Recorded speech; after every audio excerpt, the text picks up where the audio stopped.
is very familiar, okay, very familiar with us. Maknanya saya yakin sangat-sangat, okay, setiap orang daripada kita pernah terjumpa, pernah belajar ataupun pernah terbaca perkara-perkara yang berkaitan dengan Internet of Things, e-business, big data, cloud computing, artificial intelligence, lepas tu maybe ada lagi blockchain, blockchain teknologi, okay, yang biasanya dalam finance, lepas tu Bitcoin dan istilah-istilah yang apa kita kata muncul sejak tahun milenium ni.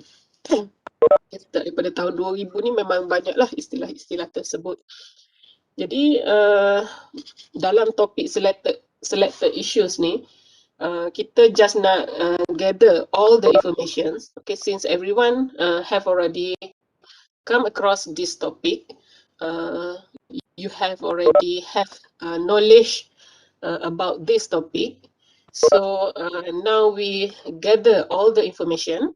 Okay, kita put in one place. Okay, maknanya sebelum ni kita tahu sikit pasal beberapa perkara berkaitan dengan Internet of Things. Okay, kita come across about big data or cloud computing punya definition ataupun application.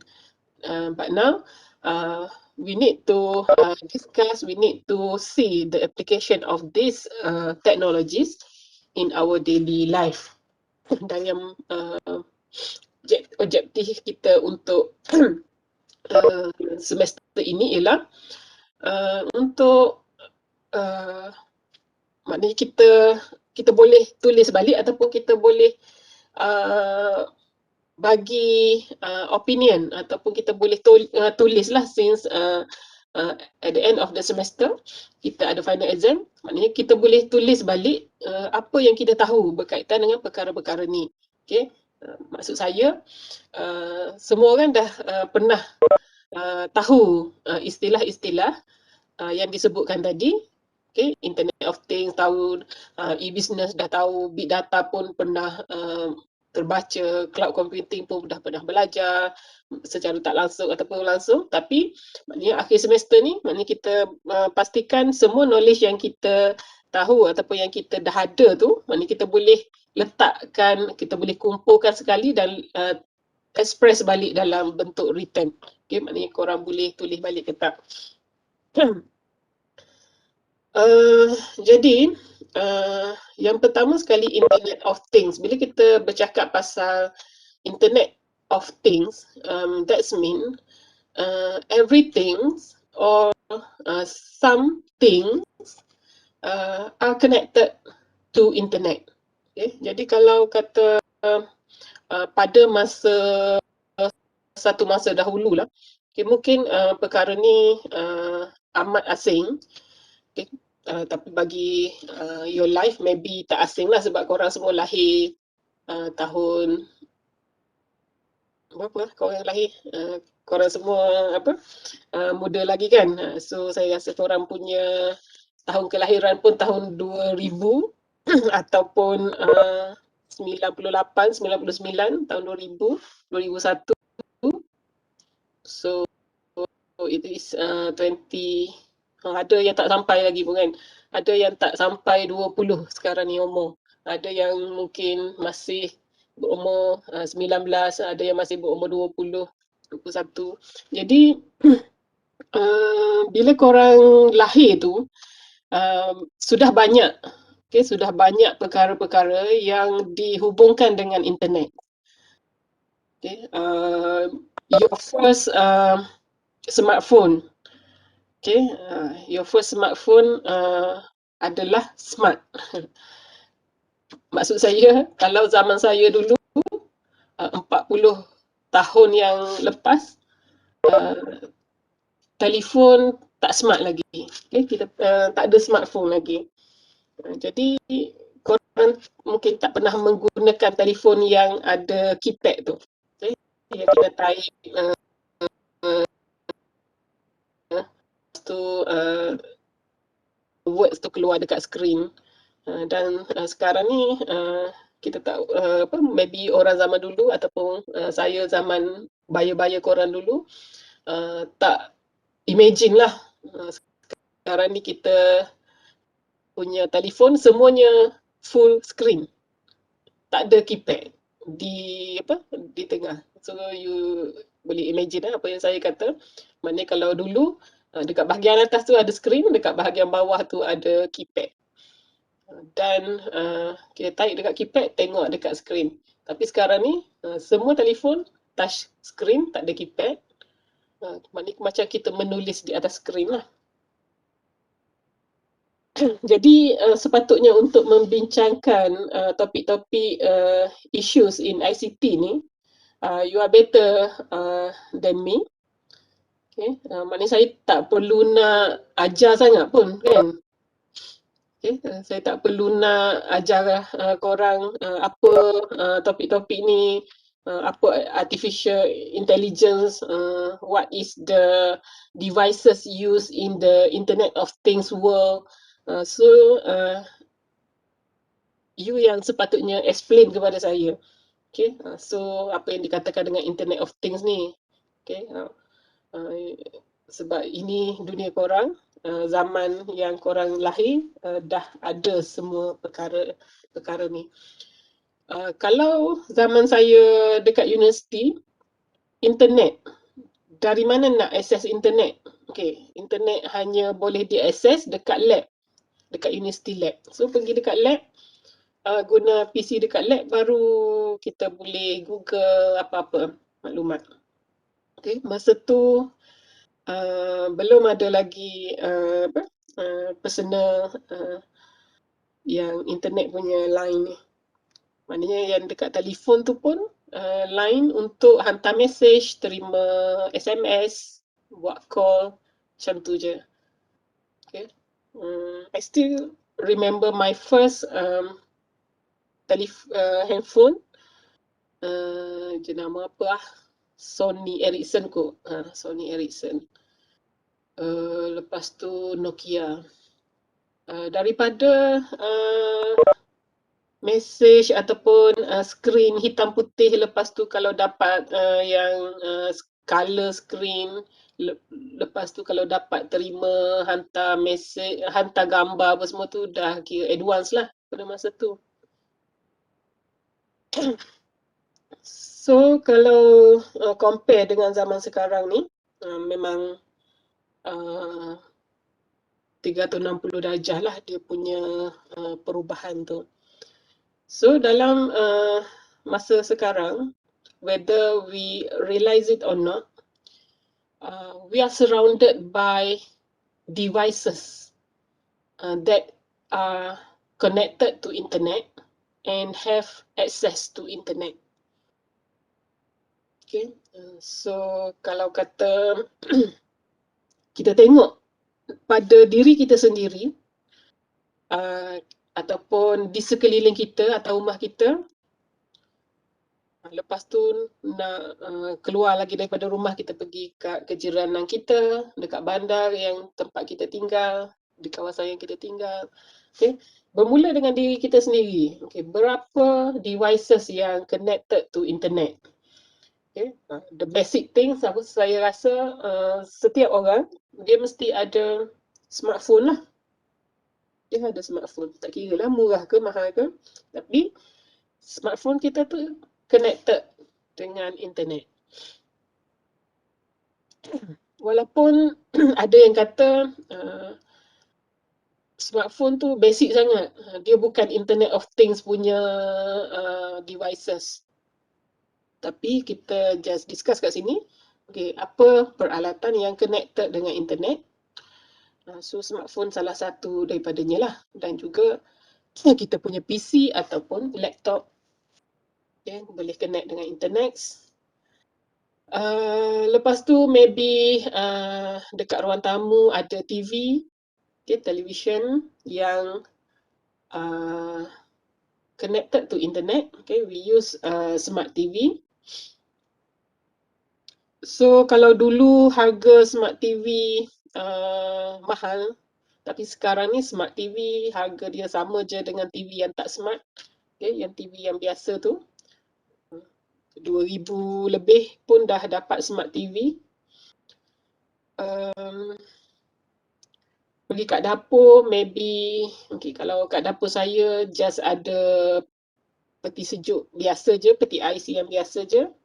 Tetapi maybe dekat rumah korang ataupun kita tahu ada di rumah sesiapa lah, maybe dia punya peti sejuk yang ada teknologi AI, Artificial Intelligence, yang boleh connect dengan internet, yang ada sensor. Kalau kita pergi dekat tepi peti sejuk tu, just ketuk je, dia keluar information dekat skrin, temperature peti sejuk tu berapa, lepas tu capacity load capacity dia sekarang ni berapa, maknanya mungkin barang kita dalam tu tak penuh sangat, so dia tunjuklah berapa dia punya loading capacity sekarang. Semua-semua benda tu ada digunakan.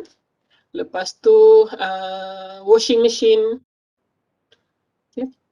mesin basuh yang sekarang ni dalam TV pun banyak dah dielankan, yang menggunakan teknologi AI. Yang mana bila kata yang biasa-biasa kita guna tu, kita tekan, kita setting ikut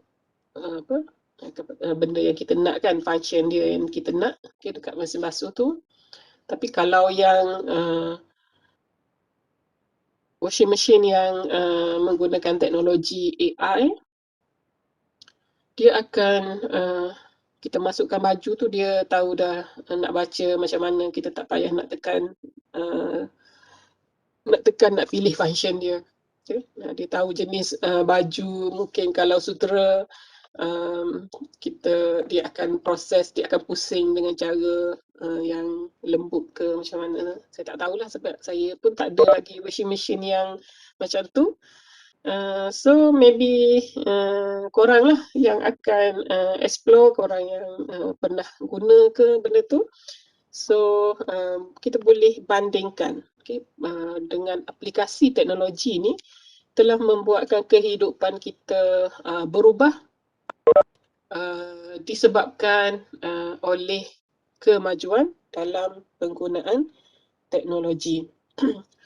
Maybe kita ada smartwatch kan, smartwatch beritahu hari ni kita punya kadar degupan jantung kita ni agak lesu sikit ke macam mana, kalori yang kita ambil hari ni banyak sangat sebab duduk rumah makan je.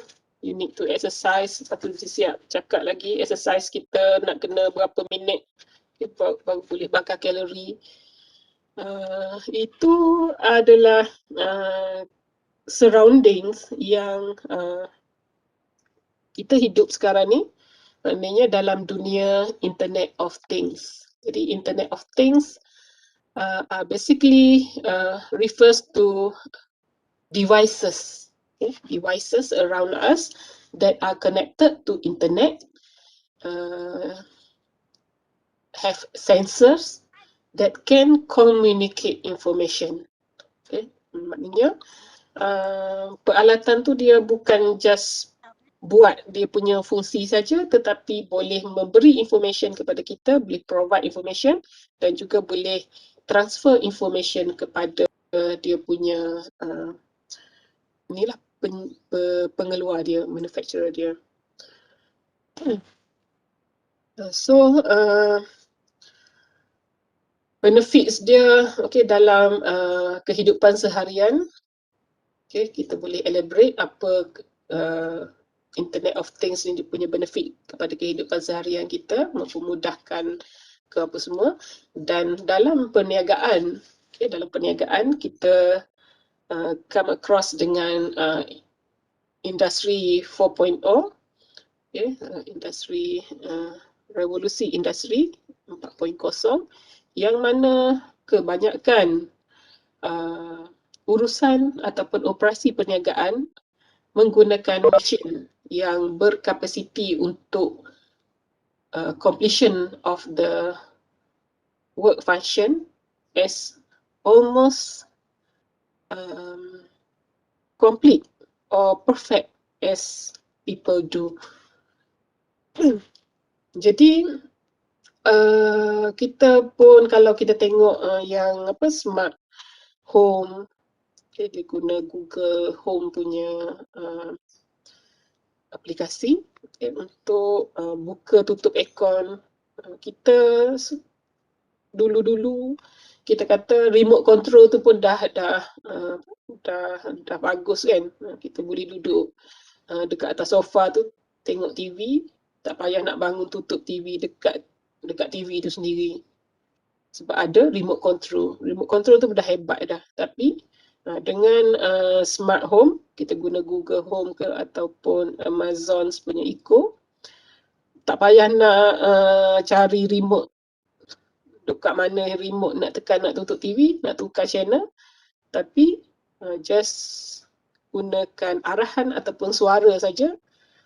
Okay, cakap dekat Google, suruh Mr. Google on TV, tutup aircon, lampu dan sebagainya.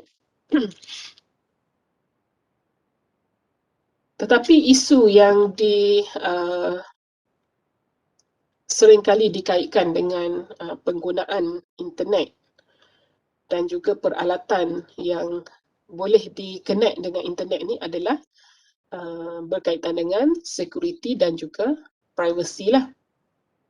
Jadi kita kata rumah kita smart home. Baguslah memudahkan kita masuk rumah. Dekat pintu tu pun dah tak perlu nak cari kunci duduk kat mana. Okay? Kunci kat mana sebabnya rumah kita tak payah guna anak kunci.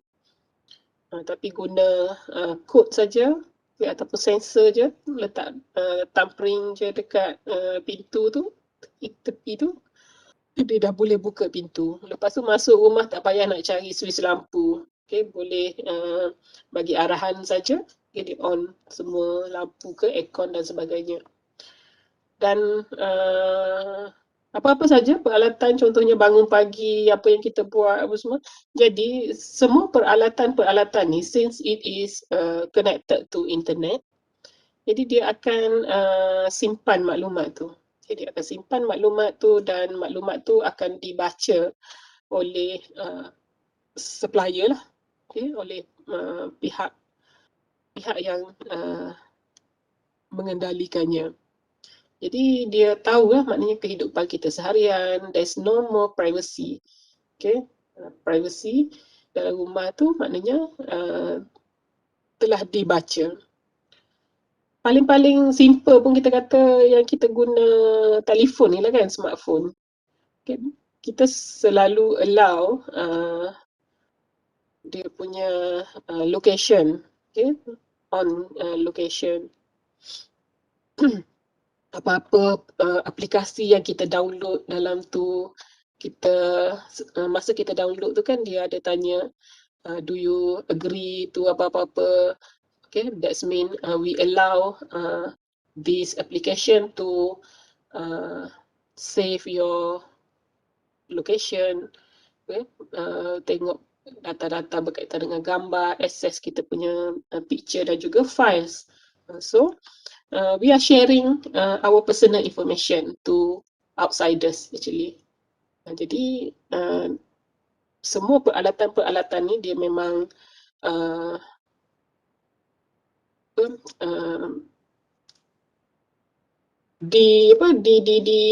berisiko untuk dihack lah.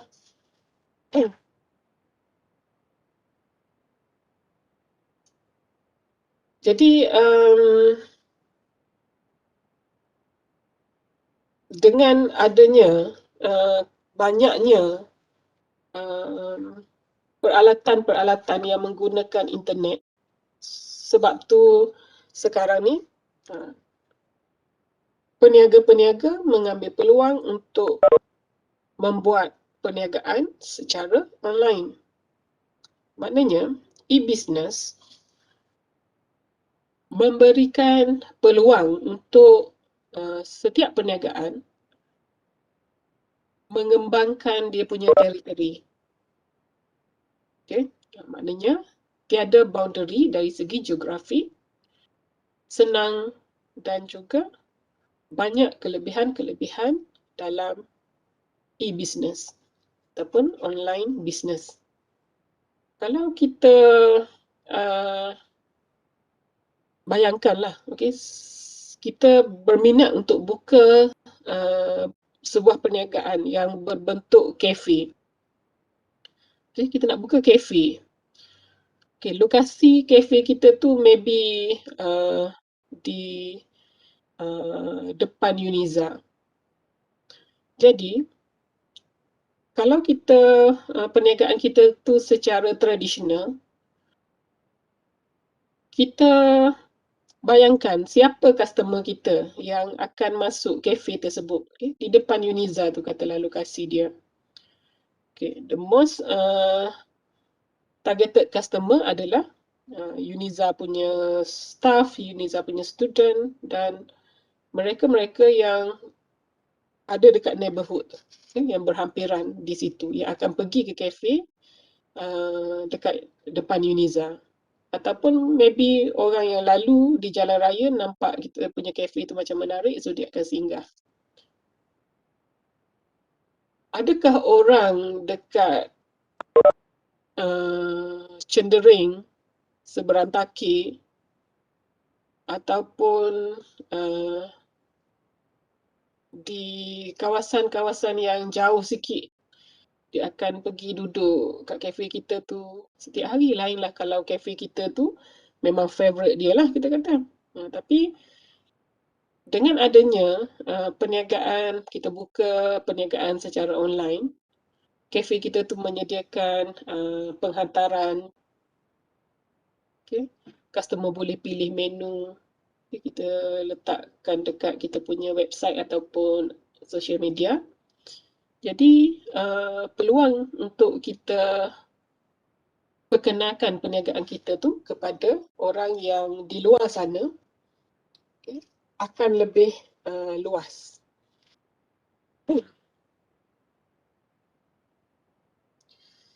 Jadi e-business yang dikelaskan kepada beberapa kategori, B2B, B2C, apa semua ni saya rasa common sangat. Okay? Business to business, apa semua yang ni korang tahulah. Dan efek dia kepada business process. Okay? Efek kepada business process ni ialah apabila e-business dijalankan secara online, kita akan deals dengan source dokumen secara online dan juga transactions secara online.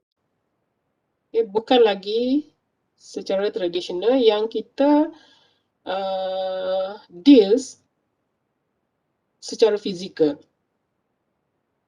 Okay. Jadi adalah efek dia kepada business process, terutamanya kita yang menjadi accountant di dalam perniagaan tu. Macam mana kita nak record transaction, macam mana kita nak audit transactions. Okay, kalau zaman-zaman dulu ataupun masa zaman saya belajar ataupun mula-mula kerja dulu, dan mungkin ada juga sekarang ni lah, bila kita nak audit financial statement untuk perniagaan, kita akan minta dokumen. Kita akan minta source dokumen, kita akan minta penyata bank, kita akan minta invoice daripada business untuk check dia punya audit trail. Tetapi, just imagine sekarang ni bila kita bekerja sebagai auditor, kita nak pergi audit company seperti contohnya kita nak audit Shopee, kita nak audit company-company yang memang fully online. So dia tak akan baginya file-file invoice, apa semua. Tetapi dia akan memberikan senarai transactions yang telah dijalankan secara online. Duit masuk, duit keluar juga tanpa physical proof, tetapi kita kena familiar ourselves dengan beberapa payment yang dibuat secara online. Mungkin ada kita kena tahulah berapa method kalau secara online ni, berapa method pembayaran. Ada yang guna e-wallet, ada yang guna credit card, ada yang transfer secara bank transfer, ada yang COD. Jadi banyak method, banyak method of payment and receipt of and payment daripada online business. Jadi kita kena familiar semua perkara-perkara tu untuk menjadi accountant pada masa hadapan. Dalam near future ni lah. Maknanya kita kena tahu macam mana internet berfungsi. Lepas tu apa kriteria ataupun ciri-ciri keselamatan yang perlu company tu follow, untuk memastikan transactions dalam online selamat. Seterusnya, disebabkan oleh adanya devices yang connected kepada internet dan juga e-business, daripada yang kita dah bincangkan tadi, maknanya dalam kehidupan seharian kita yang menggunakan internet dalam setiap urusan, so dia akan melahirkan big data ni lah. Apa maksud big data? Big data dia berasal daripada data. Ada satu data, dua data, tiga data, empat data. Bila dia dah jadi banyak sangat data, so dia akan dipanggil big data. Jadi kalau dulu, selalu saya cakap dulu, sebab saya pernah ada masa dulu. Saya pernah hidup di masa dulu. Korang mungkin hidup dalam masa sekarang. Jadi bila saya pernah hidup di masa dulu, dia ada perbezaan. Data kalau kata kita sering kaitkan dengan file yang kita simpan.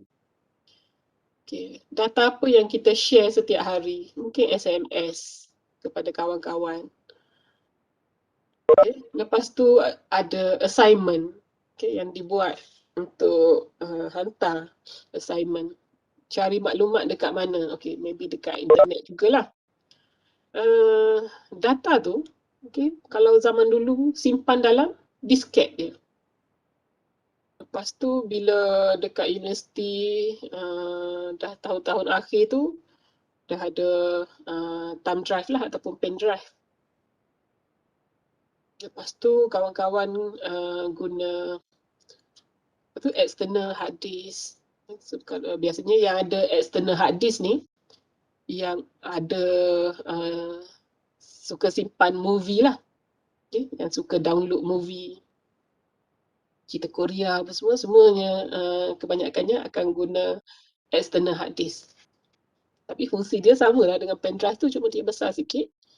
Dan sekarang ni maknanya, bukan sekarang lah, beberapa tahun lepas, external hard disk yang kita boleh beli, yang biasanya paling besar dia punya, yang pernah saya beli beberapa tahun lepas, 1 terabyte lah, 1 terabyte.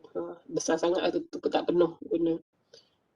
Tetapi sekarang ni, pada hari ini, saya rasa saya langsung tidak menggunakan benda-benda tu untuk simpan data. Data-data ataupun file, ada juga satu tu buat backup 1-2 file, tetapi kebanyakan data tidak disimpan di dalam external pen drive ataupun hard disk tu. Kita simpan dekat cloud je lah. Okay, so tak payah nak pening sekarang nak fikir setiap kali. Kalau zaman-zaman dulu belajar dulu nak kena beli pen drive, jadi pen drive ada 2-3 biji, 2-3 pen drive. Yang ni untuk assignment, yang ni untuk lain-lain. Jadi bila ada banyak data, so data tu akan menjadi large in volume. So whether we realize it or not, we are sharing a big data every day. Satu hari berapa communication kita dengan dengan orang sekeliling kita yang menggunakan telefon, yang menggunakan smartphone. Berapa maklumat yang kita share dekat WhatsApp, dekat Telegram. Lepas tu berapa gambar yang kita share dekat telefon, yang kita kata melalui Instagram. Lepas tu dekat Facebook. Okay. So setiap orang renung diri sendiri. Orang telah upload banyak mana gambar dekat Facebook, dekat Instagram, lepas tu share tweet, okay, dekat social media, Twitter dan lain-lain. Lepas tu korang buat online shopping, masuk dekat Shopee, kalau beli satu barang tapi tengoknya berpuluh-puluh barang, kan? Lepas tu tak cukup dekat Shopee, masuk Lazada pula. Okay, nak beli satu barang je tapi tengok barang berpuluh-puluh jenis barang, masuk situ masuk sini, yang tak perlu tengok pun pergi tengok juga. Berapa movie yang korang tengok dalam masa sehari ataupun seminggu, download movie, tengok Netflix. Itu dalam kehidupan kita seharian. So kalau dalam perniagaan, dalam industri, okay, lagi banyak. Okay, lagi banyak data, lagi banyak maklumat yang di-share, yang di-communicate through the internet. Kalau boleh tengoklah benda-benda yang di-share ni berjalan dekat atas awan tu, saya rasa penuh kita punya atmosfera kita ni, udara kita ni, dengan data-data saja. Kan? Yang tu pergi ke sana, yang tu pergi ke sini, apa semua. Okay. Kalau industri, kalau kita spesifik kepada bisnes, industri banyak jenis. Okay. Ada dalam penerbangan, aviation industry, ada dekat manufacturing, ada dekat pertanian, ada dalam bidang penternakan, ada dalam retailing. Okay, semua menggunakan peralatan-peralatan yang communicate kepada internet. Okay, dalam transportation, so transportation, cakaplah apa jenis transportation, Grab ke. Kalau zaman dulu just guna taksi je, pergi dekat bus stop ataupun tepi jalan, tahan taksi. Lepas tu sampai ke destinasi, cakap berapa ringgit, dia pun cakap RM10, so bayar, macam tu je. Tapi sekarang ni taksi tu dah berevolusi kepada e-hailing, Grab, apa lagi yang kita tak bayangkan, tak pernah bayangkan pada masa dulu. Kata kita nak pergi ke satu tempat, okay, kita dah pre-book Grab. Kita sampai je kat tepi jalan tu, Grab kita pun dah sampai, kita pun dah tahu berapa yang perlu kita bayar. Get ready dengan duit saja, tak perlu bila sampai ke destinasi baru nak tanya berapa ringgit ke apa. Okay, itu adalah evolution dalam dunia yang mana semua tu menggunakan teknologi pada zaman sekarang ni. Okay. Jadi contoh-contoh telah saya beri Ikan, okey, di dalam video YouTube yang telah saya share. Okey, jadi itulah yang dimaksudkan dengan big data. Big data adalah jumlah data yang banyak. Sebab satu hari pun dah berbilion-bilion, okey, data yang di-share. Jadi kalau kita tengok kat sini, kalau kata pada masa dulu, itu saya kata 1 tera, okey, terabyte kan. Okey, terabyte. Terabyte tu besar dah, okey, dia dah punya kapasiti dia pun dah besar. Tapi sekarang ni kita bukan setakat terabyte, dia dah pergi kepada petabyte, lepas tu exabyte, dan yang terakhir sekali ialah zettabyte. Okay. Sekarang ni zettabyte. Kalau zettabyte tu, bayangkan dia kata zettabyte tu adalah 10 kuasa 21 bytes equal to 1 zettabyte. Ataupun dalam kata lain, 1 zettabyte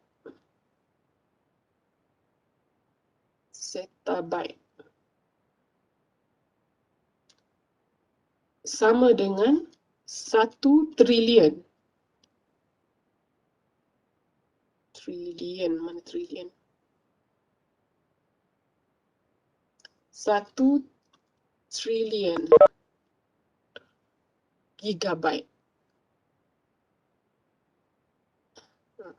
Gigabyte ni kita biasalah kita kata kalau kita punya telefon ke kapasiti, ataupun kalau apa, kita punya pen drive berapa gigabyte kan. 1 trilion gigabyte sama dengan 1 zettabyte. Tak tahu lah, saya nak imagine berapa dia punya besar dia punya tu. Jadi big data, data dalam bentuk structured ataupun unstructured dan juga semi-structured. Jadi kalau kata structured data ni, data yang berstruktur lah. Kita kata kalau kata nama, okey, kita letak nama siapa, Mariana. Okey, ID, okey, 0011, itu adalah structured data. Maknanya dah kita proses dalam database.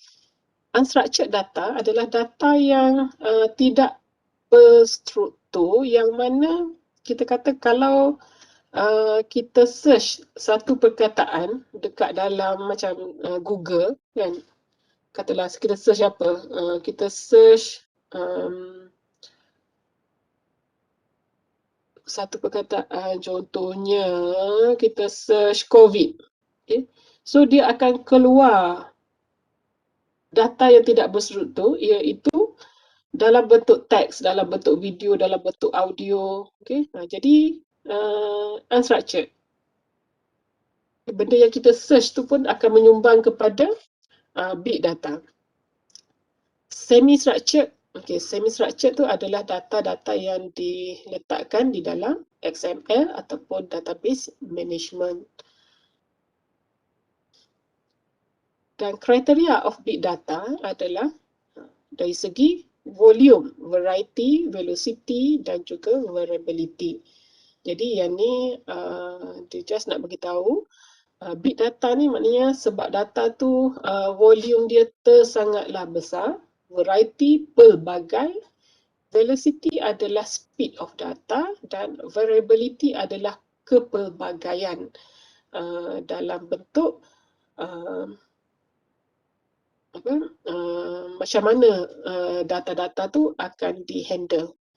Dan kalau kita cari lagi kriteria of big data ni, dia sebenarnya banyak V lagi. Okay, setakat yang saya sebutkan di sini adalah 4 V, tapi you can find more than 4 Vs. Okay, maybe dalam 9 V ada lagi banyak VV lagi ni. So yang ni adalah yang best. saya bagi tahu.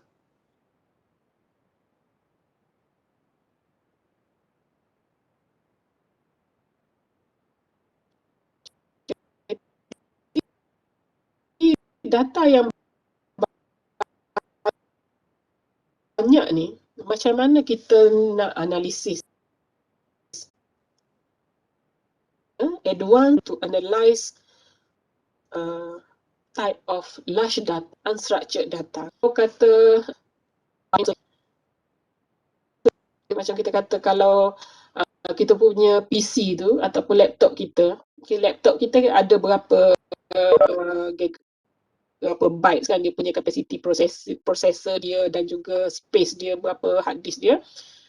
You just imagine kalau kita guna laptop kita tu untuk buat banyak kerja, kita install macam-macam, kita simpan macam-macam, lepas tu aplikasi pun macam-macam yang kita letak dalam laptop kita, lepas tu kita guna betul-betul, kita guna UBS, kita tengok movie, kita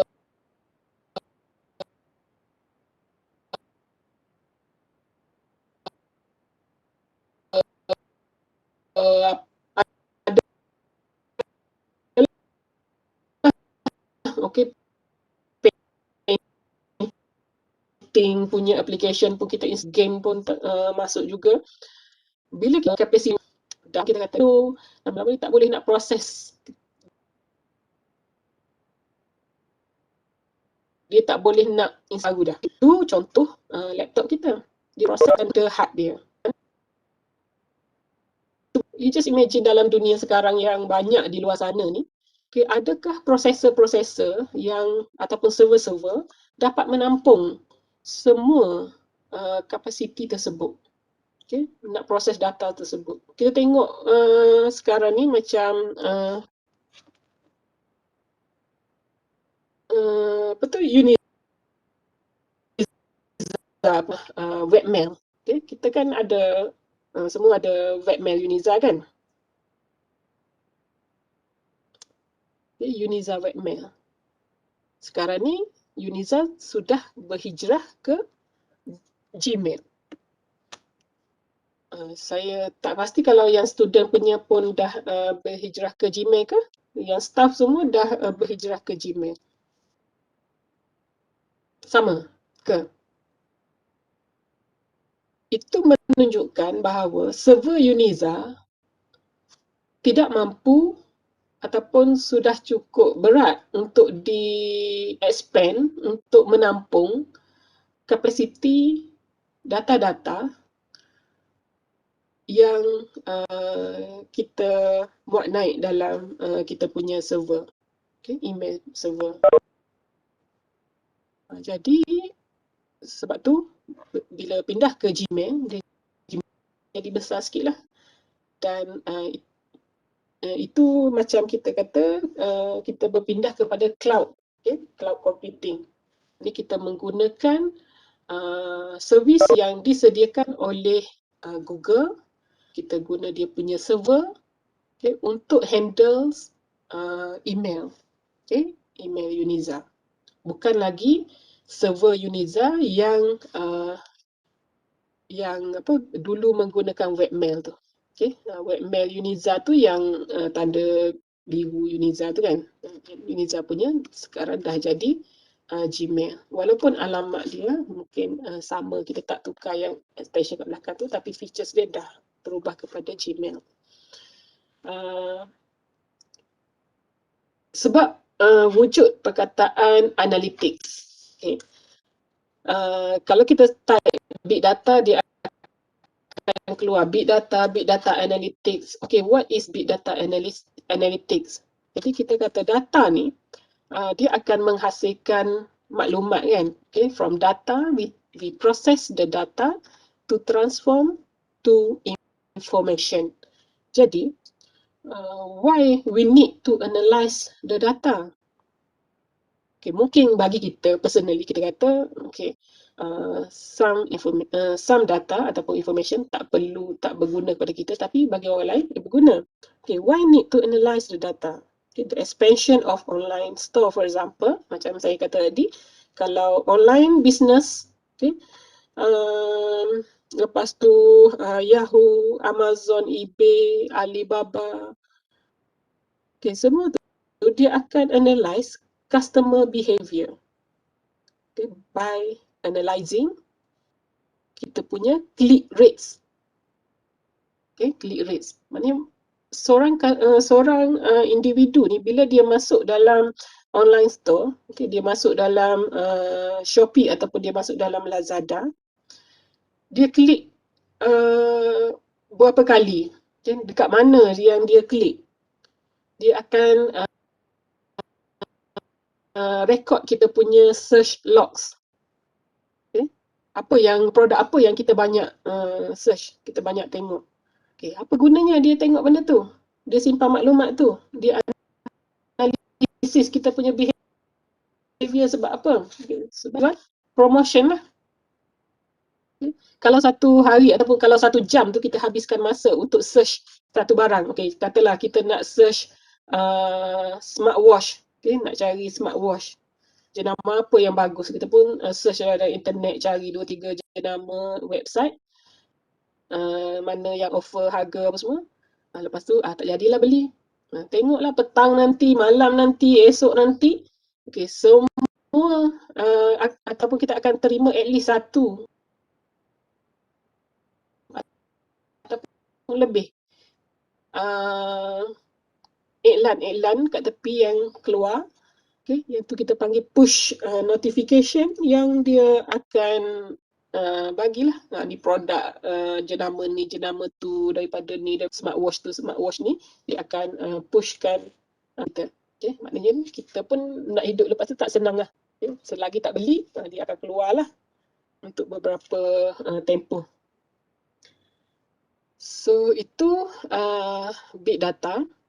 Jadi untuk memudahkan big data ni, dianalisis ataupun kita benefit from big data ni, kita boleh capture dia punya benefit. That's why lah perlunya cloud computing.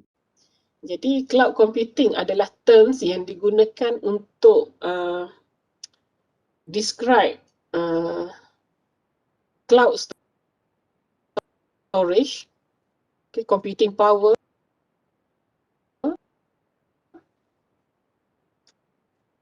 yang digunakan bukan oleh kita sendiri.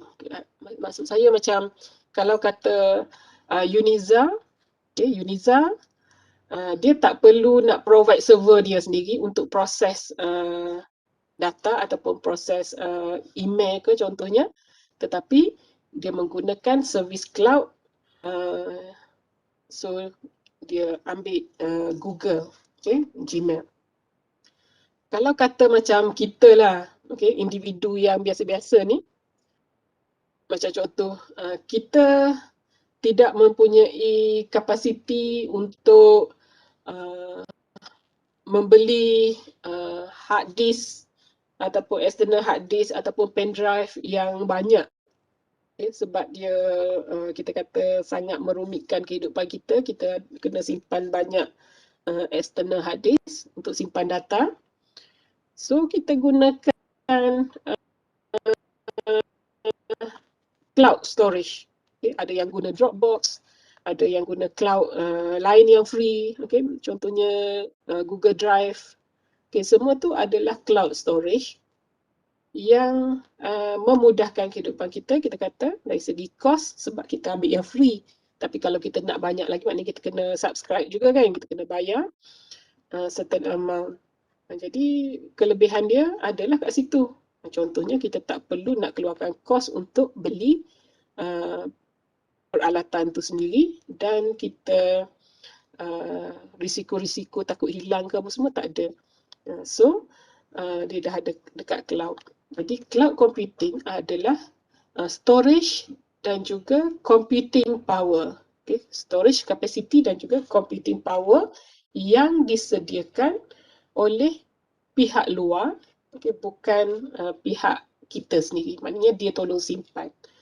Jadi computing infrastructure seperti data center, kita kata kalau Uniza, kat mana kita punya server data center kita? Kalau kita guna yang traditional punya server, maknanya server tu akan adalah somewhere dekat dalam Uniza tu. Kita tengok dekat building semana yang simpan server tu. Tetapi kalau kita guna cloud, cloud service, jadi data center kita tu, server kita tu tak perlu nak locate dekat dalam Uniza. Dia akan disediakan oleh provider dia. Jadi provider dia siapa? Kalau kita subscribe dengan Google, jadi Google lah yang akan simpan dekat mana-mana tu. Kalau kata kita gunakan Microsoft punya, jadi Microsoft ya. Bila sebut pasal cloud computing ataupun cloud service ni, kita imaginekan dia duduk dekat atas cloud sana lah kan, dekat atas awan. Tak tahulah. Jadi macam mana dia duduk dekat atas awan? Server boleh ke duduk atas awan? Tapi kalau kita tengok ada satu video YouTube yang saya bagi contoh yang Microsoft punya server ataupun data center dia, dia tak letak dekat atas cloud sana tu, tapi dia letak dalam ocean, dalam laut. Jadi it is not the matter of place where it is, but we know that the cloud computing punya terms ni dia disebabkan oleh benda tu bukan di dalam kita punya organisasi punya. Contohnya server tu tak ada dalam organisasi kita, tapi dia somewhere else yang disediakan oleh provider. So that's why kita kata cloud computing. So kalau kata pada masa dulu, mungkin satu masa dulu, telefon kita, segala maklumat ataupun data-data, contact number, picture, apa semua kita simpan ada dalam memory card kan? Memory card ke dalam telefon. Kalau dulu telefon, kalau kita buka dekat tepi tu, selain daripada bateri boleh buka, ada satu slot untuk memory card. Slot untuk memory card. Jadi memory card tu kalau kita tambah, kita boleh buka, kita boleh tukar. Tapi sekarang ni maknanya memory card tu hanyalah untuk sampingan sahaja. Kebanyakan data-data kita seperti contact numbers semuanya disimpan dekat cloud ataupun dekat Gmail kita. Jadi kalau menggunakan Android biasa ni, kita backup kita punya maklumat tu dekat email lah, dekat Gmail. Tapi kalau iPhone, biasanya dia akan ada dia punya storage sendiri.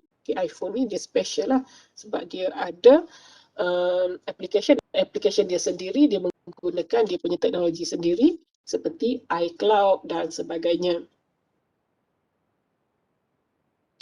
Jadi kalau contoh di sini dia kata saya ambil satu contoh ni, dia kata Netflix kan. Netflix punya company ni dia provide beribu-ribu, beratus-ratus ribu movie kepada subscriber. Jadi korang rasa movie tu dia simpan dekat mana? Maksud saya dia mesti ada satu server, satu storage yang akan simpan dia punya video ataupun movie nak streaming masa mana. Maknanya bukan kata Netflix ni dia akan bila kita minta satu movie, tajuk movie ni ialah Hantu Kak Limah. Dia akan Google, dia akan pergi save kat mana-mana baru nak cari untuk kita, tak. Maknanya Netflix ni dia ada semua collection tu dalam dia punya server dekat cloud.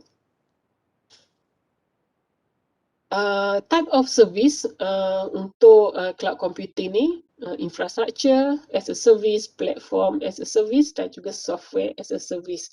Yang berbeza antara tiga-tiga ni, ni tiga saja yang saya tunjukkan sini adalah basic dia, tapi dia ada beberapa lagi as a service. Tapi kalau kita tengok infrastructure as a service ni adalah yang kita rented, kita punya servis lah untuk membuat storage dan juga networking kita. Kalau platform as a service, dia berbeza sikit, iaitu termasuklah middleware, database management, operating system dan juga development tools. Dan software as a service, dia menyediakan software yang kita boleh subscribe untuk digunakan.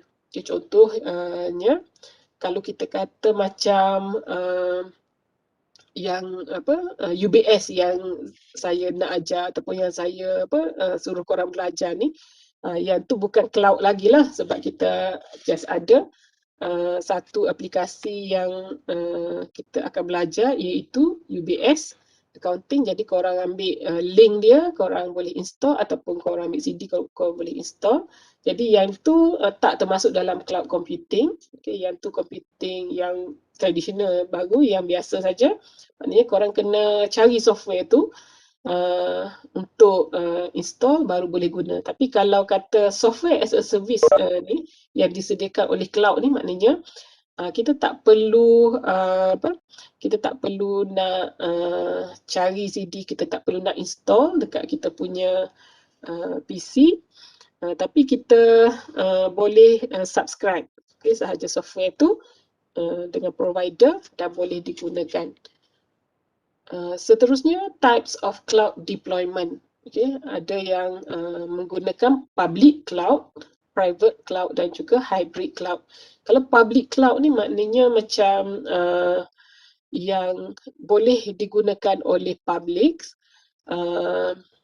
macam cloud yang biasa-biasalah. Contohnya macam Google Drive apa semua tu, iaitu public cloud. Kalau private cloud ni dia lebih customize, maknanya organisasi kita saja yang menggunakan cloud tersebut. Jadi management dia pun akan diuruskan oleh organisasi itu sendiri. Dan hybrid cloud adalah kombinasi sama ada menggunakan public dan juga private cloud. Jadi kalau kita kata kalau public cloud ni biasanya ada perniagaan, setengah industri dia tidak suka guna public cloud. Sebab apa? Sebab public cloud sharing the same facility ataupun the same ability, dari segi processing, dari segi kelebihan dia. Tapi kalau orang berniaga kan biasanya dia nak lebih, dia nak lebih daripada dia punya competitor. Jadi kalau menggunakan public cloud ni maknanya setiap perniagaan tu dia macam kapasiti dia macam lebih kurang sama lah. So dia tak ada kelebihan berbanding dengan dia punya rivals. So that's why kebanyakan perniagaan ataupun industri dia lebih suka menggunakan hybrid cloud, yang mana dia boleh customize beberapa function tertentu untuk digunakan. Okay, ni dia punya benefits. Dan yang terakhir sekali ialah artificial intelligence. So artificial intelligence ni adalah kebolehan ataupun kebolehan teknologi ataupun mesin untuk melaksanakan tugasan-tugasan yang biasanya hanya mampu dibuat oleh otak manusia. Jadi kita pun dah pernah tahu sebelum ni, artificial intelligence ni biasanya kita imagine dalam bentuk robot lah. Robot tu sebabnya pencipta artificial intelligence pada masa awal-awal dulu, dia akan translatekan kebijaksanaan manusia ni dalam bentuk yang boleh dibuat oleh robot. So that's why dia bina robot untuk buat tugasan manusia. Contohnya robot untuk sapu untuk sapu sampah bila kawasan tu kotor. So jadi robot yang akan sapu. Jadi sebenarnya artificial intelligence sekarang ni bukan dalam bentuk robot saja, tetapi banyak diaplikasikan dalam peralatan-peralatan yang kadang-kadang kita sendiri pun tak sedar peralatan tersebut mempunyai artificial intelligence punya teknologi. Okay, contoh yang saya kata tadi macam uh, smart TV, okay, ataupun kereta yang mempunyai self driving ni yang apa boleh autopilot tu kan, autopilot, auto drive tu. Kalau kita kata kita logik lah, maknanya untuk bawa kereta tu manusia je yang boleh bawa kereta, boleh tengok, boleh brake, boleh tekan function itu ini, tapi sekarang ni memang ada beberapa teknologi yang telah mencipta self driving car. Dia buatlah benda tu, maknanya kereta tu dipasang dengan sensor ataupun kebijaksanaan untuk menganalisis. Kita kata kalau kata kat depan tu ada pokok, so dia corner lah pergi ke tempat lain kan. Jadi dia boleh menganalisis image dan sebagainya. Dan kebanyakan artificial intelligence ni digunakan dalam industri-industri yang besar. Okay, contohnya dalam healthcare, okay, untuk dalam bilik operation, lepas tu untuk diagnose penyakit, lepas tu kalau dekat airline industri, okay, untuk apa kesan cuaca, okay, untuk autopilot, dan juga untuk security checkpoint. Okay, contohnya dia boleh minimizekan tugasan-tugasan yang dibuat oleh manusia. Okay, contohnya bila seorang penjenayah melalui satu security checkpoint, dia punya mesin dekat situ yang implement artificial intelligence ni, mungkin dia boleh baca maklumat-maklumat yang berkaitan dengan bentuk muka orang tu. Bentuk muka tu maknanya nampak tu dah ada data dekat dalam komputer disimpan berkaitan dengan orang sekian-sekian ni. Ada maklumat penjenayah, ataupun dia boleh baca suhu badan, ataupun dia boleh baca rate of kita punya pulse, tunjukkan nadi kita. Biasanya penjenayah ni dia ada satu chemical yang orang kata orang buat jenayah ni dia akan ada satu mengeluarkan satu chemical yang boleh differentiate kelakuan yang pelik dia tu, berbanding dengan orang biasa. Jadi yang tu yang susah untuk otak manusia baca, tetapi maybe teknologi seperti artificial intelligence ni boleh melaksanakan tugasan tersebut. Okey, jadi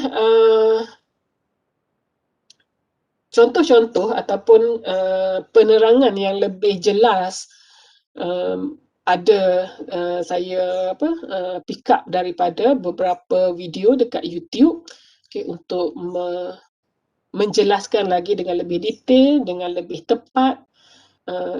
Korang boleh tengoklah dekat video-video YouTube yang saya sertakan di sini.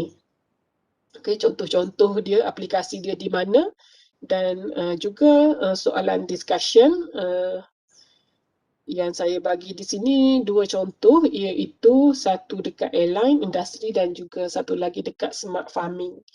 Jadi dah tengok ke belum sebenarnya ni video yang saya berikan ni? Sepatutnya discussion issue ni korang yang kena discuss, korang yang kena ceritakan, sebab saya macam yang saya kata tadi lah, korang ni lebih muda, lebih berteknologi, dan dunia sekarang ni maknanya korang sedar-sedar tu memang dunia dah macam ni. Jadi maknanya sepatutnya korang yang lebih banyak tahulah daripada saya. Saya ni bukan teknologi savvy sangat orangnya. That's why saya supplykan dengan beberapa video-video tu untuk korang dapatkan gambaran yang lebih jelas lah. Maknanya kalau saya explain tu macam meraban sikit sebab saya pun tak berapa berstructure sangat dengan teknologi-teknologi ni. Jadi kalau korang tengok video-video tu, saya rasa lebih faham lagi lah apa yang cuba saya hendak korang faham dalam topik-topik ini. Okey, ada kena tanya dan kena bagi tahu, kena discuss topik ni. Sebab ini adalah topik discussion.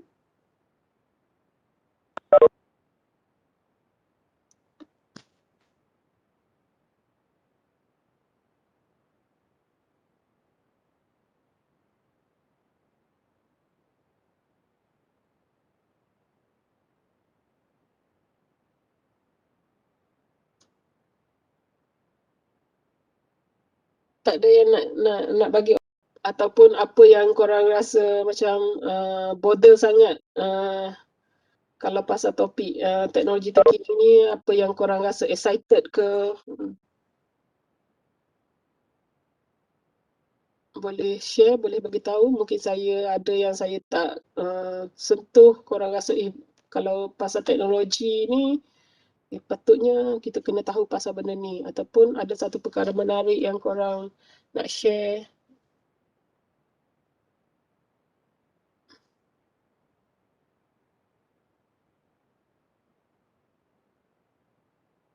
Anyone?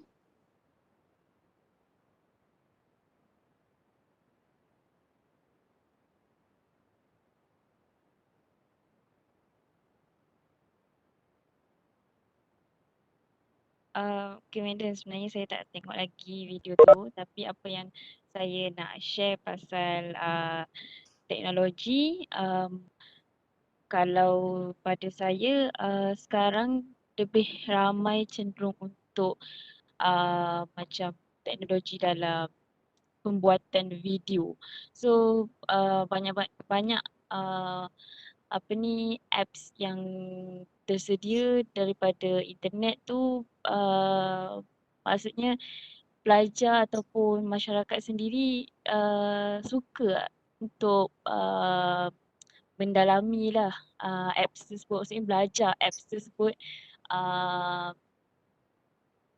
untuk dia maybe editing punya work, editing punya tugas ke, ataupun untuk sesaja ke, sebab sekarang pun ramai juga orang yang suka untuk macam jadi YouTuber. So kiranya macam teknologi dalam apps yang disediakan daripada mereka yang maksudnya mereka yang membuat apps untuk memudahkan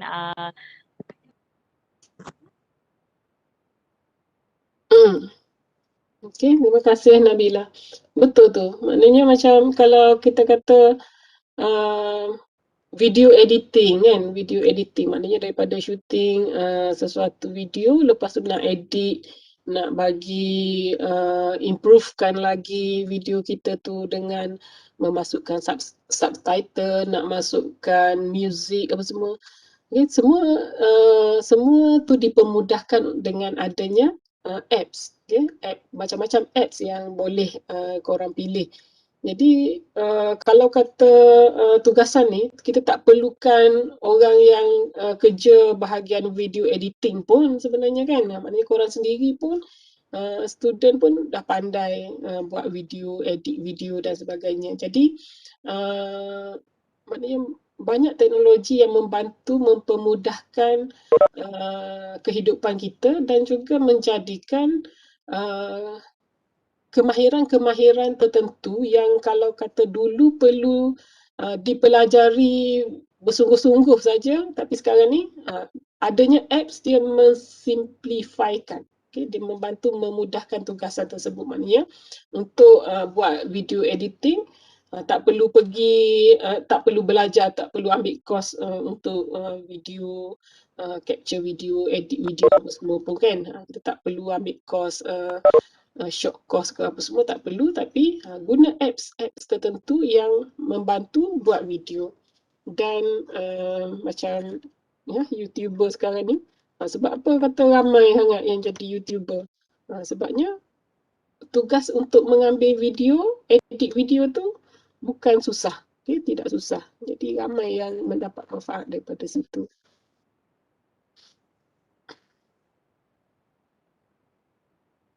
Okay, opinion lain lagi ataupun sharing lain lagi.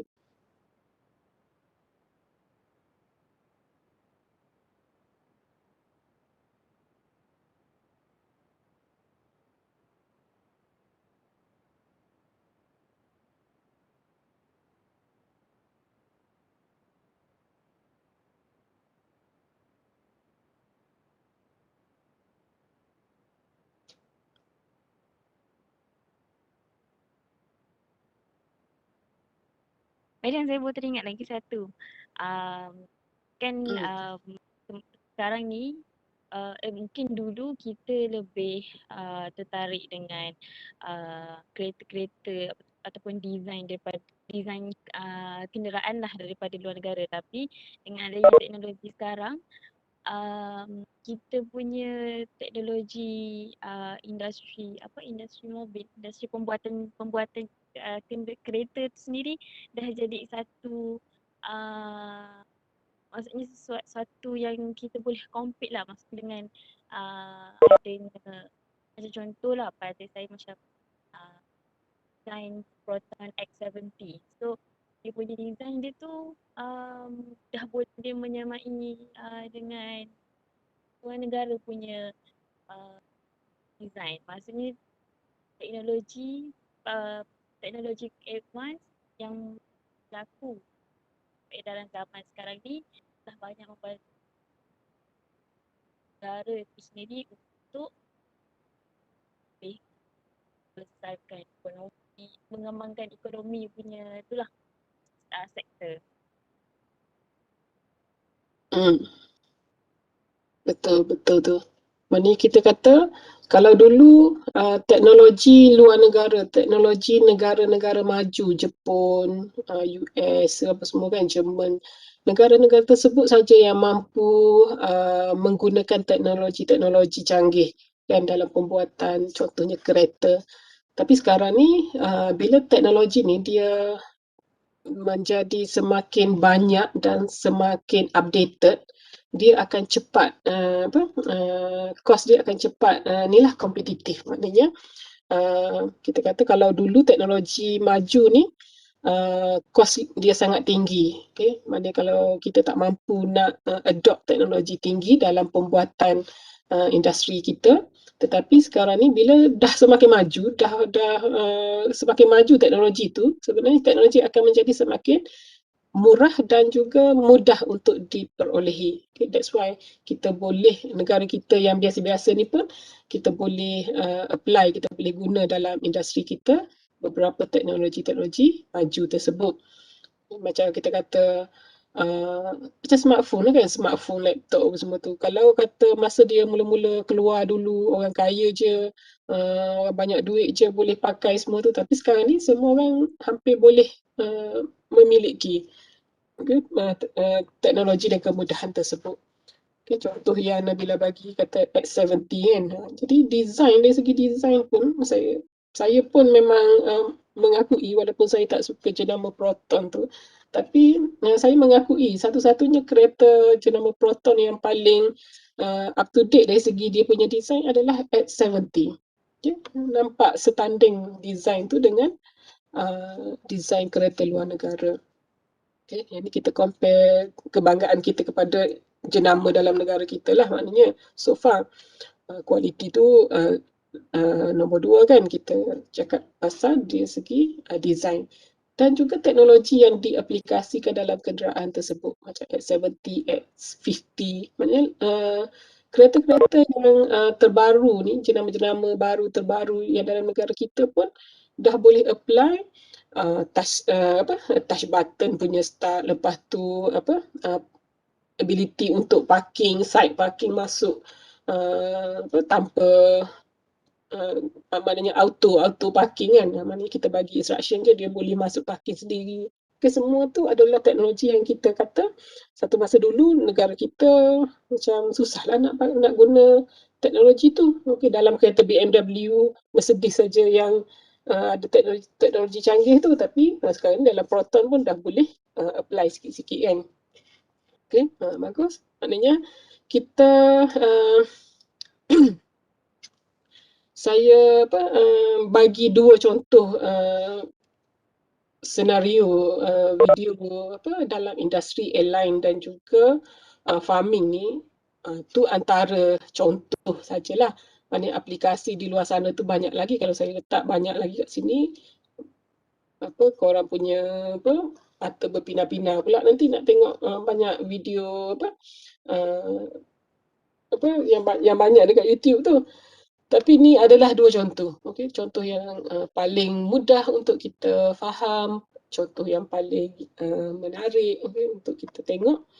Jadi kalau kata macam apa teknologi, apa teknologi yang contoh saya ni, saya kata what are the technologies involved in the following scenarios. Contohnya kalau dalam airline industry tu, apa teknologi yang digunakan? Teknologi yang digunakan tu adalah itulah yang kita kata artificial intelligence dekat checkpoint, lepas tu autopilot ke kalau dalam smart car, dalam farming industry tu dia punya drone, drone untuk buat kerja-kerja pemantauan, lepas tu untuk kesan cuaca, ada aplikasi yang digunakan untuk detect kadar kelembapan suhu, kandungan baja dalam tanah. Lepas tu kita kata kita nak kontrol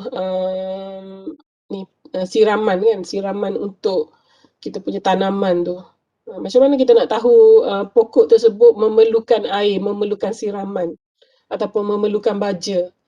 Kalau saya tanam bunga kat rumah ni, saya teknologi yang saya gunakan untuk detect sama ada pokok saya memerlukan siraman ataupun tak ialah bila petang tu saya tengok dia punya daun semua layu, tu saya kena siram lah tu.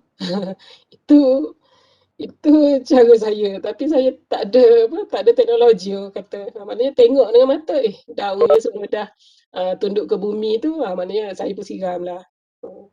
Kalau kata 2 hari sekali siram pokok sebabnya daunnya sudah layu. Kalau kata musim hujan, mungkin seminggu sekali ataupun 2 kali je siram pokok sebabnya daun dia tak layu. Tapi baja saya tak tahu. Baja macam mana nak letakkan baja dekat pokok? Tak tahu. Tak ada peralatan untuk saya detect keperluan untuk letak baja. Tapi sometimes maybe kita kata, ni kena letak baja ni sebab pokok ni tak berbuah. Sebab pokok ni tak berbunga. Jadi kena letak baja. Itu secara tradisional sahaja. Tetapi kalau smart farming tu, kita kata teknologi dan apps yang di-apply dalam industri tersebut, dia dapat detect. Dia dapat detect tanpa perlu kita tengok secara kasar ataupun tak perlukan kita punya justifikasi decision, our minds punya decision. Maksudnya kita tak perlu nak berfikir dengan kepala kita. Sebabnya AI di situ, teknologi artificial intelligence yang digunakan dalam peralatan, dalam teknologi, dalam smart farming, dia boleh baca level punya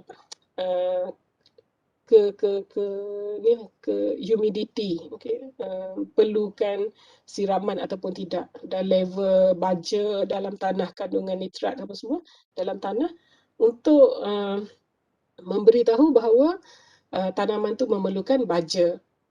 Kalau kita kata logik lah, takkanlah kalau farming, smart farming, dia punya ladang dia beratus-ratus ekar ni, takkanlah kita nak pergi tengok satu-satu kawasan mana yang tak berbuah, kawasan mana yang layu baru nak siram semua kan. So semua aplikasi teknologi tu perlu di-apply di situ untuk memastikan industri ni dapat kompetitif, dapat terus beroperasi pada tahap yang paling efisien. Selain daripada penggunaan drone, beberapa aplikasi lain, contohnya sensor Kita kata okey, memang kita boleh pasang dia punya siraman automatik tu kan, kita pasang wayar untuk setiap jalur tu. Lepas tu kalau panas ke ataupun 2 hari sekali, kalau dulu mak-mak kita ke ataupun petani-petani dekat kampung, dia mungkin pasang juga wayar, lepas tu dia akan siram sendiri. Kita buka kepala paip tu dia akan siram. Tapi sekarang ni dia tak perlu buat secara manual. Okay. Sensor tu dia akan detect sendiri dan air akan keluar setiap kali. Tahap humidity tanaman tu memerlukan siraman. Itu contoh dia. Jadi kita kata sebenarnya sudah banyak teknologi yang diaplikasikan dalam industri, tetapi kalau kata lebih lagi, untuk lebih bagus lagi macam mana? Nak improve lagi macam mana? Contoh dalam aviation industry yang video yang first yang saya letakkan tu, kalau kata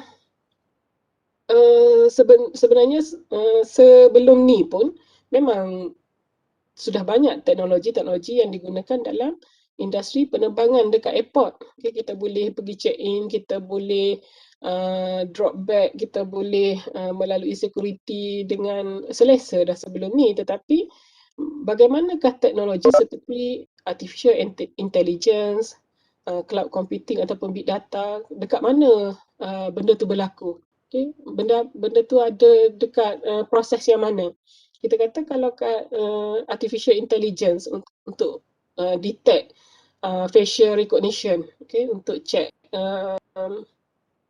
muka kita dengan pasport kita tu nak match memerlukan artificial intelligence. Jadi artificial intelligence dia capture kita punya facial recognition kita, dia akan hantar data tu, sebagai big data lah. Kalau kita seorang je traveller, kita seorang je passenger, maknanya satu data ataupun 2-3 data je. Tapi kalau kata dengan beribu-ribu penumpang pada satu hari, so dia akan menjadi big data lah. Data si A, B, C, D, E beratus ribu orang tu, semuanya akan disimpan, dihantar, diproses dekat cloud. Jadi aplikasi tiga teknologi ni, big data, cloud computing dan juga artificial intelligence ni dia memang berkaitan. Semuanya bertindak dalam satu masa, pada satu masa yang sama. Kalau kita guna artificial intelligence, tapi artificial intelligence kita ni siapa yang akan menganalisis data yang di-capture oleh artificial intelligence? Iaitu kita panggil data analitik. Jadi data analitik ni dia mesti ada processor dia mesti diproses. Jadi nak proses kat mana? Sama ada secara dekat menggunakan server kita saja ataupun menggunakan cloud. Jadi kalau kita bercakap pasal satu jumlah data yang banyak dalam industri ataupun dalam dunia ni, so dia akan menjadi, data tu akan menjadi big data, processor ataupun storage tu akan menjadi cloud. Maknanya perkara yang simple bila dah terlalu banyak dan terlalu maju, dia akan menjadi seperti big data dan juga cloud computing. Macam ada satu yang sekarang ni mirror tu kan, smart mirror. Smart mirror digunakan di banyak tempat. Ada dekat shopping mall, yang mana kita kata kalau kita pergi dalam satu mall untuk beli baju ataupun untuk test baju. Kalau kata sekarang ni, kita kan tak boleh nak try baju kan, bila nak beli baju dekat butik ke ataupun dekat mall, tak boleh nak pakai, nak test dulu pakai. Sebabnya takut inilah COVID punya contamination semua ni. Jadi kita tak dibenarkan. Jadi kalau kita kata kita menggunakan smart mirror, teknologi terbaru yang menggunakan AI punya teknologi ni, kita key in, kita duduk depan mirror tu, kita key in data-data kita, dia akan measure kita punya tinggi, berat badan kita, bentuk badan kita di depan mirror tu. So dia akan suggestkan size okay, saiz baju yang sesuai dengan kita. So kita just pick up je baju tersebut. Ataupun dia bila kita pilih gambar baju yang ada dekat dalam katalog dia tu, so dia akan keluar gambar kita dekat mirror tu dengan memakai baju yang kita pilih tu. Okay, sama ada cantik ke tak, kena ke tak, kan. Sometimes kita tengok baju tu cantik tapi bila kita put on, kita pakai, tak kena dengan kita, kan. Mungkin warna dia tak sesuai ke bila berada di tubuh kita, mungkin corak dia tak sesuai ke. So dengan adanya smart mirror, dia akan limit yang kita tak boleh nak buat ni sekarang ni, macam tak boleh nak try baju sebab COVID apa semua, dia akan boleh direalisasikan dengan menggunakan teknologi tu. Itu salah satu contoh lah. Ada dalam video, salah satu video yang saya bagi dekat contoh-contoh tu kot. Okay, last opinion, ada siapa-siapa nak tambah?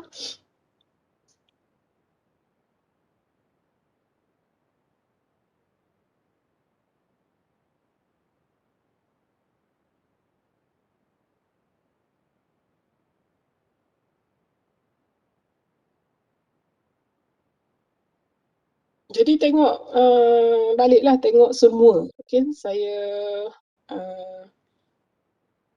harap korang tengok semua video-video yang saya bagi ni, sama ada yang discussion ataupun yang contoh-contoh yang page sebelumnya ni pun kena tengok juga. You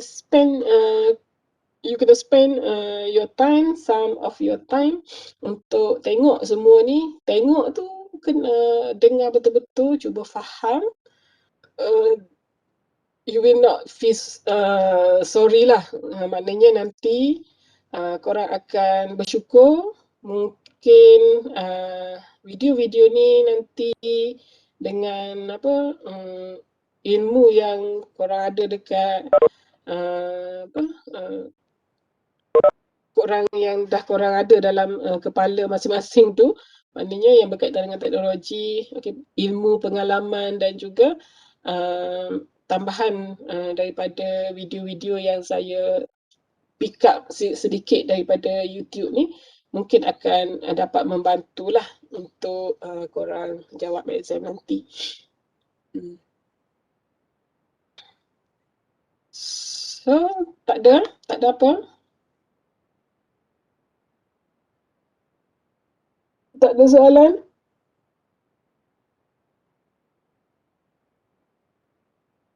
Tak ada pandangan? Ya?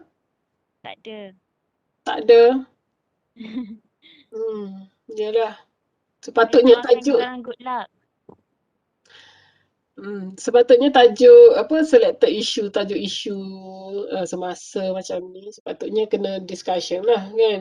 Maknanya sebab saya mengakulah kalau yang setakat saya boleh share tu maknanya agak limited. Okay, apa yang saya boleh share agak limited. So kalau macam tadi saya seorang je yang bercakap, mungkin korang pun alah contoh macam ni pun bagi contoh.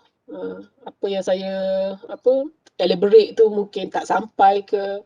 Okay, sebabnya current issue dia tersangat luas dan current. Jadi bila current ni maknanya setakat saya seorang je, kalau saya bagi opinion memang tak sampai lah. Tak up to date sangat. Maknanya kalau kata satu kelas 70 orang opinion, 70 orang kalau disatukan, mungkin yang tu sikit share, yang ni sikit share, jadi akan banyak lah isu yang current ni. Okay, current issue dalam teknologi lah, dalam ICT. Bukan current issue pasal apa yang berlaku. Tu banyak lagi kat luar tu. Current issue apa yang berlaku dalam negara ke, current issue dalam industri hiburan ke, current issue dalam macam-macam. Kita katakan macam sekarang ni kalau dari segi industri, dari segi bisnes, dia nak tengok customer punya pattern, apa produk yang paling dipilih oleh customer dalam musim-musim COVID ni, Lepas tu kalau dari segi government pun dia sebenarnya sangat perlukan analyse big data ni. Okay? So analisis big data ni membantu government untuk faham dia punya citizen. Okay? Maknanya sekarang ni apa yang isu yang paling diperbincangkan oleh rakyat jelata. Okay? Masalah keuangan ke, okay? Masalah mental ke. Jadi daripada mana government nak dapatkan maklumat tu? Okay, government dapatkan maklumat tu daripada semua sumber lah. Okay, daripada sharing of information dekat social media, dekat Facebook, dekat dan dalam kehidupan seharian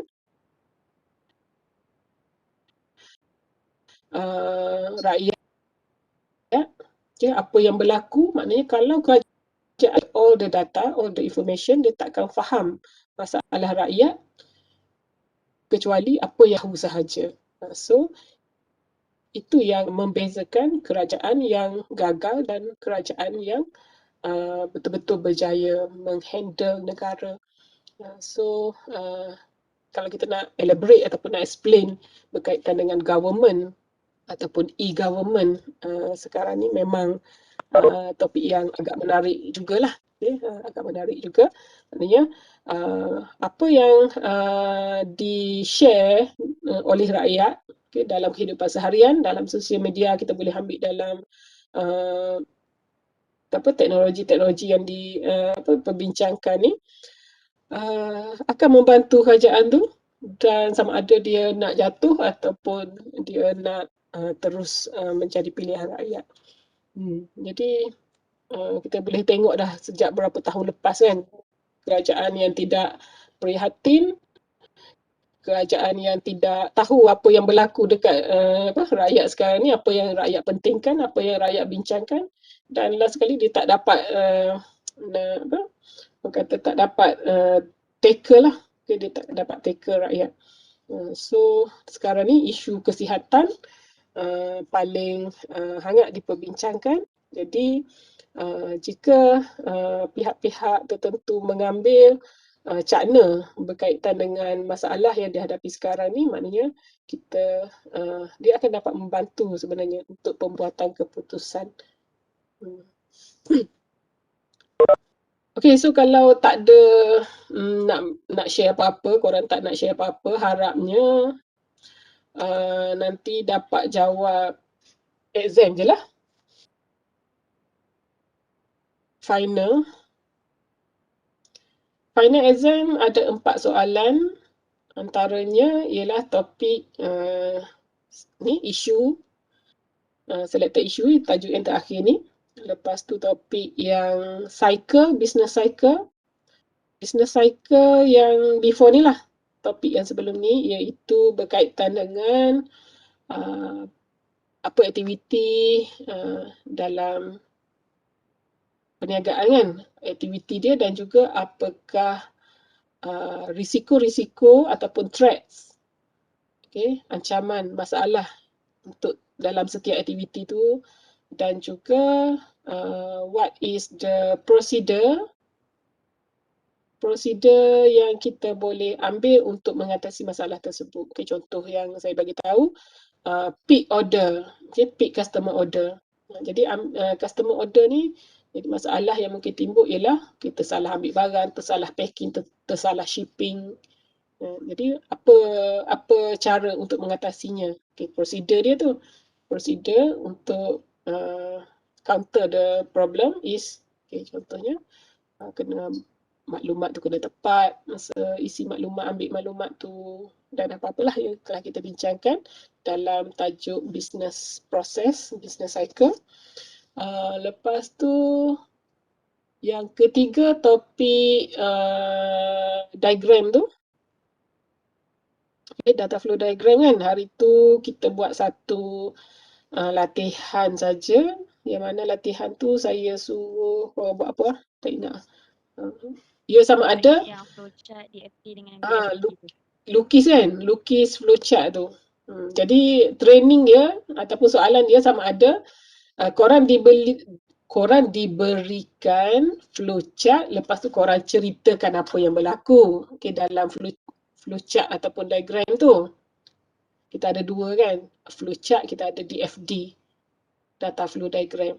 Jadi sama ada korang diberikan figure tu, korang diberikan diagram, lepas tu korang ceritakan apa yang berlaku, tulis cerita dia, ataupun korang diberikan cerita, lepas tu korang kena lukis.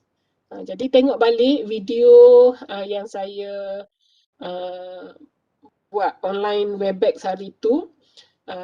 Contohnya kalau kata korang diberikan cerita ataupun korang diberikan senario, contohnya senario berkaitan dengan proses online shopping. Online shopping. Jadi untuk online shopping, dia senario dia ialah seorang customer dia akan masuk kepada website, lepas tu dia akan log in untuk masuk dalam akaun dia dan dia search pada produk, lepas tu produk tu akan diproses oleh bahagian sale, lepas tu bahagian sale akan hantar kepada shipping apa semua. Okey, tu cerita ataupun senario dia. Lepas tu korang lukiskan diagram daripada senario yang diceritakan. Jadi bila kata tadi tu kita nampak sebab proses online shopping. Kalau kata proses, saya bagi contoh apa lagi yang boleh korang try. Okey. Apa-apa ya? Pendaftaran, pendaftaran dekat hospital. Pergi hospital untuk dapatkan rawatan kan. Seorang pesakit bila pergi ke hospital untuk dapatkan rawatan, so the first thing is to register the name and then wait for the initial checking and then wait for the diagnosis, see the physicians ataupun see a doctor, and then the last thing is to go to pharmacy to take the medicine. Contohlah tu senario dekat hospital. Jadi korang lukiskan diagram, lukiskan diagram yang menunjukkan proses tadi.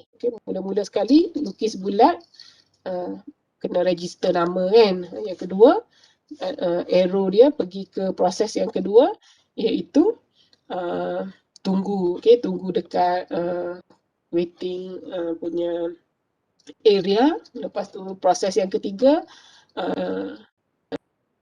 see a doctor, initial diagnose. Lepas tu yang terakhir sekali tu pergi ke farmasi untuk take medicine. Jadi buat dalam bentuk diagram, lukisan, berdasarkan kepada senario yang diceritakan tadi. Tu contoh. Jadi tengoklah beberapa lagi contoh kat dalam buku teks tu untuk lukis diagram. Untuk lukis diagram tu soalan yang ketiga. Dan satu lagi yang terakhir daripada 4 soalan tu ialah general lah, maknanya general AIS punya topik. Maknanya kalau kata untuk AIS punya topik ni, kalau general kita kata berkaitan dengan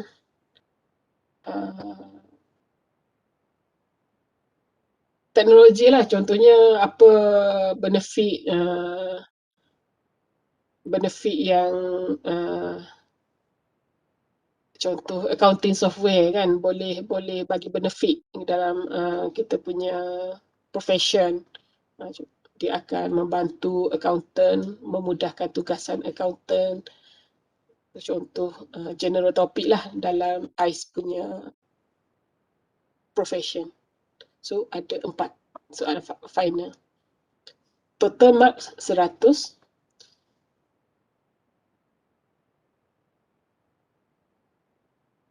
Soalan subjektif, soalan esei lah. Esei sama ada esei pendek. Korang kena jawab soalan subjektif ni, maksudnya soalan tak ada soalan multiple choice, true false, tak ada lah. Soalan subjektif, soalan esei ni sama ada esei panjang ke ataupun pendek tu, korang kena tengok dia punya arahan. Okay. Tengok arahan. Contohnya, kalau arahan dia kata list for benefit of teknologi, kita kata. List bolehlah senaraikan 1, 2, 3, okay, satu baris.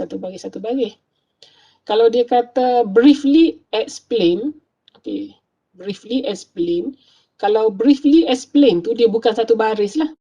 Okay, briefly explain, terangkan secara ringkas, mungkin 2 baris, 3 baris. Okay, secara ringkas. Untuk setiap poin, 2 baris, 3 baris kan. Kalau dia kata discuss bukan 2 baris, discuss bukan 3 baris yang kita patut tulis. Discuss ni kalau korang, macam korang discuss, you nak discuss, takkanlah dia kata, okay, discuss benefit of cloud computing, kata. Discuss benefit of cloud computing. Apa yang korang akan keluar daripada mulut korang kalau kita face to face macam ni? Okay, ada dalam kelas kita kata, okay, mari kita discuss pasal cloud computing. Okay, kalau dalam kelas saya kata, okay, kita discuss pasal cloud computing. So korang pun yang si A ni cakap cost saving, B cakap save time, yang ketiga cakap make our life easy. Okay, kalau kata seorang cakap poin-poin tu je, adakah mendiskus tu sebenarnya tu? Tu bukan mendiskus kan, yang tu memberikan senarai sahaja. Jadi kalau discuss ni maknanya seorang tu kata, saya rasa kalau teknologi cloud computing ni dia akan memudahkan kita sebabnya dalam ni, okay, dia kena elaboratif dan biasanya disertakan dengan contoh dan justifikasi. Okay, jadi normally nak kata ada salah dan betul dalam jawapan topik-topik discussion ni, dia tak ada salah betul. Tetapi dia lebih kepada markah kita tu. Kalau kita bercakap pasal nak dapatkan markah, kita punya elaboration tu, okay, maknanya how elaborative our discussion would be. Nampak macam discuss lah. Jadi kalau kata korang capture beberapa poin pasal benefit of cloud computing, jadi poin-poin tersebut didiskuskan. Okay? Maksud didiskuskan ni, dibincangkan ni ialah diberikan justifikasi sekali dengan contoh. Okay? Itu yang terbaik lah. Okay? So semua soalan essay. Lagi?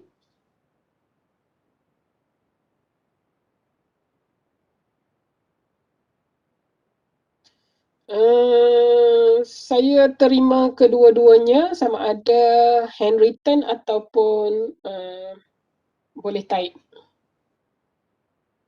Tapi dalam bentuk handwritten ke ataupun dalam bentuk bertaip ke, semuanya perlu di-save dalam satu file PDF sahaja. Okay? Hantar dalam satu file PDF sahaja. Wajib PDF, satu file tu maksud saya tak adalah soalan satu save asing, soalan dua save asing, tak. Okay? Semua dalam satu file sahaja, maknanya page dia akan jadi page 1, 2, 3, 4, 5, 6, 7, 8, 9, 10. Bukan kata soalan satu ada 2 page, soalan 3 ada page 1, page 2. Tak nak macam tu. Okay, satu page sahaja. Seperti okay, so handwritten ataupun tu dua-dua lah, tapi make sure handwritten tu boleh dibaca. Okay, saya boleh baca. Kenapa handwritten ni kadang-kadang tulisan tu cantik ke tak cantik tu satu hal. Lepas tu terang ke kelabu ke tu satu hal. Nombor 2 pula.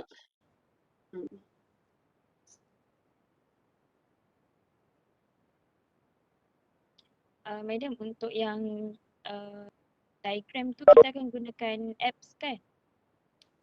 Diagram tu lukis tangan je lah. Kalau nak guna apps pun boleh. Kalau korang ada masa download siap-siap kan, dah standby untuk guna je. Nanti saya takut ada yang tak selesa menggunakan apps untuk lukis diagram tu. So boleh lukis tangan. Maknanya kalau lukis tangan tu lepas tu scan, letak sekali ataupun tampalkan dekat Word ataupun dekat jawapan yang nak dihantar tu lah. Letak kat tu sekali. Jangan attach berasingan. Jadi pasal diagram tu, okay, saya bagi juga dua-dua pilihan, okay, sama ada nak lukis tangan saja ke ataupun menggunakan apps. Boleh belaka ikut keselesaan.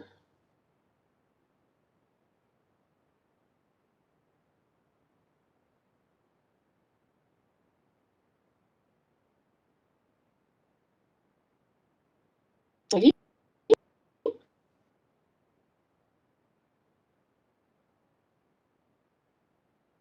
So far tu je lah kot. Okay, so kalau telah tak ada apa-apa, saya harapkan semua dapat menjawab menjawab exam dengan cemerlang. Okay, semua exam lah, semua paper dengan cemerlang. Kalau ada sebarang soalan ataupun masalah nak bertanya sebelum exam, boleh bertanya dekat Telegram. Lepas tu good luck. Okay, good luck. Jawab dengan baik. So saya minta maaf sekiranya ada terkurang ajaran ke tersalah tersilap untuk sepanjang semester ini. Right. Okay, so terima kasih dan Assalamualaikum dan have a nice weekend. Tidak weekend lagi. Have a nice day lah. Okay, good luck ya semua. Terima kasih. Terima kasih, Madam. Thank you, Madam. Sama-sama. Terima kasih, Ustaz.